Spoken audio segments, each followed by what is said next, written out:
And good Friday evening out there. Hope everyone enjoyed their week. We're at the end of the week finally, and that's some good news. Take a look at our stats for your Friday. Started off on a very chilly note this morning. Started off at 32 degrees for that overnight low. Warmed up very nicely though. It's 65 degrees this afternoon. A very nice day. You can see close to our normal high of 66 degrees. Now we're going to be looking at another cold night tonight. So if you have any of those plants that you haven't covered up or anything like that yet, might want to do so again tonight as we're under another frost advisory across all of northern Georgia here for tonight and southeast Tennessee, as temperatures are expected to drop either close to or just above freezing tonight. So we could see some areas of frost developing by tomorrow morning. I know a lot of people are going to be getting up early, heading to the Kiwanis pancake breakfast tomorrow morning.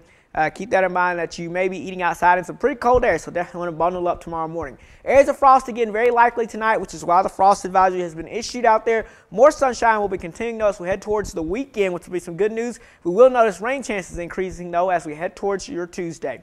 Taking a look at what we got going on the satellite picture, you'll be able to see not a lot going on across the state of Georgia here. We have a few high clouds here that are trying to move out to our north, but basically mainly dry. Looking down towards the Gulf of Mexico though, we can see an area of cloudiness there. High pressure in full control of our weather now, starting to get a southerly wind from that, so we get these cool nights at night and early morning hours, but we warm up quite nicely by the afternoon, which is not bad news. So high pressure is going to continue to be the story here for us as to go throughout not only tonight, but continuing through your Saturday as well, as we're going to stay mainly dry all across the southeast and the eastern part of the country here. And as we head towards your Sunday morning, we're looking at high pressure building in and seeing a drying trend moving in from the west as well. Not that we had a lot of moisture, but also notice all the moisture that's developing here down to our south in the Gulf Coast here. That will eventually have an effect on our weather. We'll continue to watch Tropical Depression Ida, once a hurricane here, made shore here earlier yesterday, or made landfall yesterday here, and now it's moved right back off into the ocean here, the warm waters of the Gulf of Mexico. You can see the center now re-emerging here in the Gulf of Mexico. A little closer in view will show us here the center of circulation here, now moving just off the coast now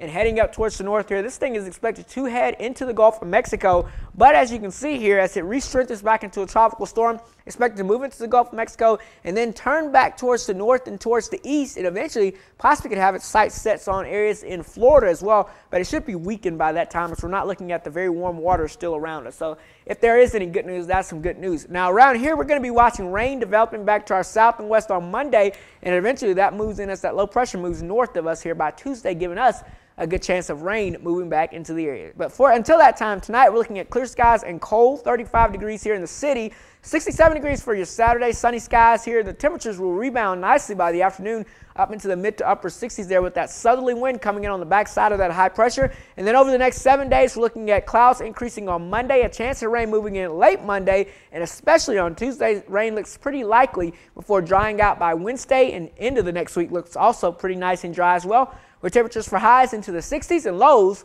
overnight into the 30s and 40s. Overall, not a bad forecast. Let's look at your weather webcast for your Monday or for your Friday evening. Stay with us. We'll have our next one on for you by Monday. Have a great evening.